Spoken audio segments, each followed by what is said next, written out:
My name is Drew Grossinger and I own Clara Joyce Flowers in Stockton, Illinois.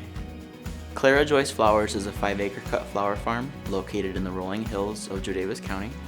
We are a fresh cut flower farm where we grow all of our own fresh cut flowers and foliage that we use in our wedding and event design, as well as servicing different farmers markets in the area, as well as selling fresh cut flowers on a wholesale level across the Midwest.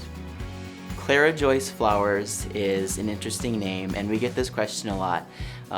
Clara was actually the great-great-grandmother of my very best childhood friend, and Joyce was my grandmother's name.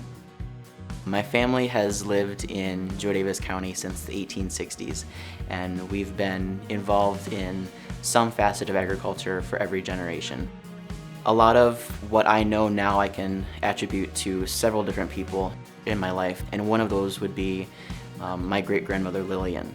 I would spend my childhood summers with her at the home farm, working in the gardens, shelling peas on the front porch, and it was that seed that she planted that really ignited the fire within me to pursue this.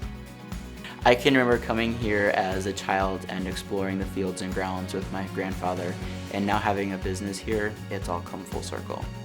As a young business owner, I'm so grateful for the support that the community has shown me, and I can't wait to see what the future holds.